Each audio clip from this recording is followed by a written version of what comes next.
صحیح بخاری حدیث نمبر 311۔ حضرت عائشہ رضی اللہ تعالی عنہا نے فرمایا کہ بعض امہات المومنین نے اعتکاف کیا حالانکہ وہ مستحاضہ تھیں۔ صحیح بخاری حدیث نمبر 312۔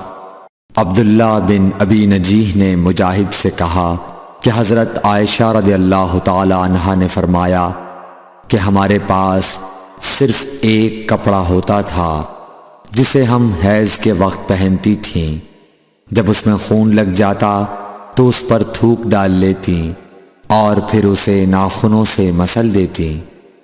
صحیح بخاری حدیث نمبر 313۔ ہم سے عبداللہ بن عبد الوہاب نے بیان کیا، انہوں نے کہا ہم سے حماد بن زیب نے ایوب سختیانی سے، انہوں نے حفصہ سے، وہ ام عطیہ سے۔ آپ نے فرمایا کہ ہمیں کسی میت پر 3 دن سے زیادہ سوگ کرنے سے منع کیا جاتا تھا، لیکن شوہر کی موت پر 4 مہینے 10 دن کے سوگ کا حکم تھا۔ ان دنوں میں ہم نہ سرما لگاتی نہ خوشبو، اور عصب یمن کی بنی ہوئی ایک چادر جو رنگین بھی ہوتی تھی کے علاوہ کوئی رنگین کپڑا ہم استعمال نہیں کرتی تھیں، اور ہمیں عدت کے دنوں میں حیض کے غسل کے بعد کست اظفار استعمال کرنے کی اجازت تھی، اور ہمیں جنازے کے پیچھے چلنے سے منع کیا جاتا تھا۔ اس حدیث کو ہشام بن حسان نے حفصہ سے، انہوں نے ام عطیہ سے، انہوں نے نبی کریم صلی اللہ علیہ وسلم سے روایت کیا ہے۔ صحیح بخاری حدیث نمبر 314۔ حضرت عائشہ رضی اللہ تعالی عنہا نے فرمایا کہ ایک انصاریہ عورت نے رسول اللہ صلی اللہ علیہ وسلم سے پوچھا کہ میں حیض کا غسل کیسے کروں؟ آپ نے فرمایا کہ مشک میں بسا ہوا کپڑا لے کر اس سے پاکی حاصل کر۔ اس نے پوچھا اس سے کس طرح پاکی حاصل کروں؟ آپ نے فرمایا اس سے پاکی حاصل کر۔ اس نے دوبارہ پوچھا کہ کس طرح؟ آپ نے فرمایا سبحان اللہ، پاکی حاصل کر۔ پھر میں نے اسے اپنی طرف کھینچ لیا اور کہا کہ اسے خون لگی ہوئی جگہوں پر پھیر لیا کر۔ صحیح بخاری حدیث نمبر 315۔ حضرت عائشہ رضی اللہ تعالی عنہا نے بیان کیا کہ انصاریہ عورت نے رسول اللہ صلی اللہ علیہ وسلم سے پوچھا کہ میں حیض کا غسل کیسے کروں؟ آپ نے فرمایا کہ ایک مشک میں بسا ہوا کپڑا لے اور پاکی حاصل کر۔ یہ آپ نے 3 دفعہ فرمایا۔ پھر حضور صلی اللہ علیہ وسلم شرمائے اور آپ نے اپنا چہرہ مبارک پھیر لیا یا فرمایا کہ اس سے پاکی حاصل کر۔ پھر میں نے انہیں پکڑ کر کھینچ لیا اور نبی کریم صلی اللہ علیہ وسلم جو بات کہنا چاہتے تھے وہ میں نے اسے سمجھائی۔ صحیح بخاری حدیث نمبر 316۔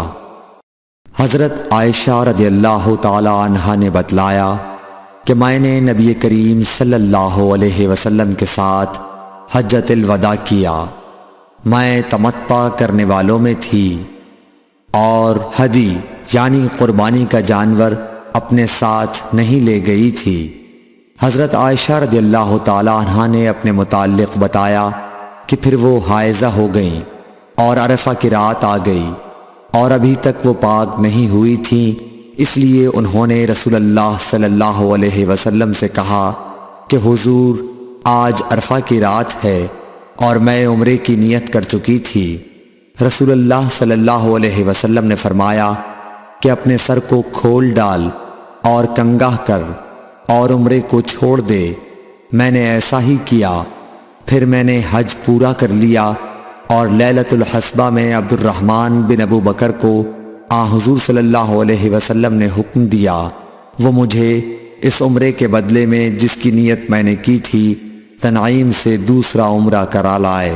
صحیح بخاری حدیث نمبر 317۔ حضرت عائشہ رضی اللہ تعالی عنہا نے فرمایا ہم ذی الحجہ کا چاند دیکھتے ہی نکلے۔ رسول کریم صلی اللہ علیہ وسلم نے فرمایا کہ جس کا دل چاہے تو اسے عمرے کا احرام باندھ لینا چاہیے، کیونکہ اگر میں ہدی ساتھ نہ لاتا تو میں بھی عمرے کا احرام باندھتا۔ اس پر بعض صحابہ نے عمرے کا احرام باندھا اور بعض نے حج کا۔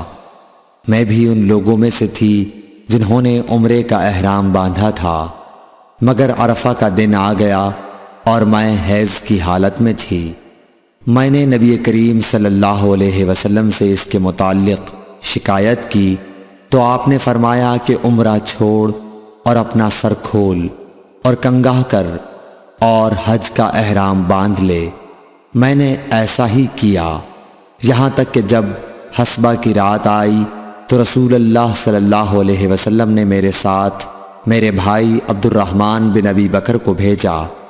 میں تنعیم گئی اور وہاں سے اپنے عمرے کے بدلے دوسرے عمرے کا احرام باندھا۔ حشام نے کہا کہ ان میں سے کسی بات کی وجہ سے بھی نہ ہدی واجب ہوئی اور نہ روزہ اور نہ صدقہ۔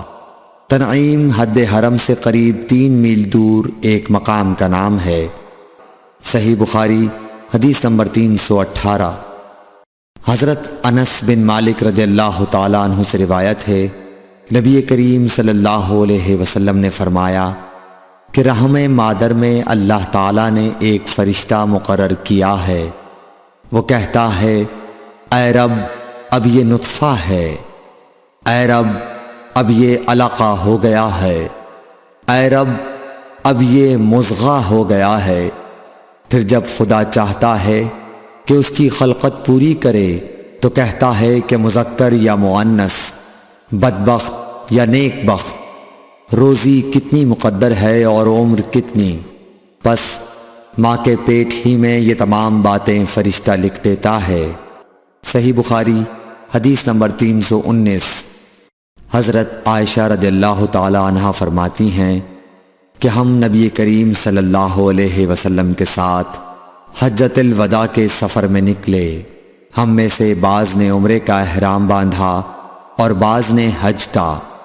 پھر ہم مکہ آئے اور حضرت صلی اللہ علیہ وسلم نے فرمایا کہ جس نے عمرے کا احرام باندھا ہو اور ہدی ساتھ نہ لایا ہو تو وہ حلال ہو جائے، اور جس نے عمرے کا احرام باندھا ہو اور وہ ہدی بھی ساتھ لایا ہو تو وہ ہدی کی قربانی سے پہلے حلال نہ ہوگا، اور جس نے حج کا احرام باندھا ہو تو اسے حج پورا کرنا چاہیے۔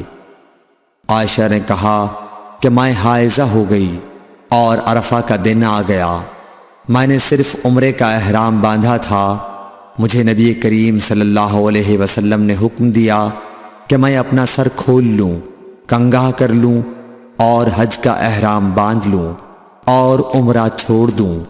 میں نے ایسا ہی کیا اور اپنا حج پورا کر لیا۔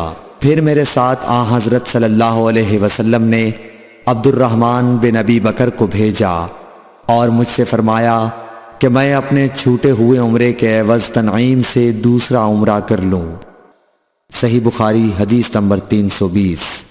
عبداللہ بن محمد مسندی نے بیان کیا، کہا ہم سے سفیان بن عینیہ نے حشام بن عروہ سے، وہ اپنے باپ سے، وہ حضرت عائشہ رضی اللہ تعالی عنہا سے کہ فاطمہ بنت ابی حبیش کو استحاضہ کا خون آیا کرتا تھا، تو انہوں نے نبی کریم صلی اللہ علیہ وسلم سے اس کے متعلق پوچھا۔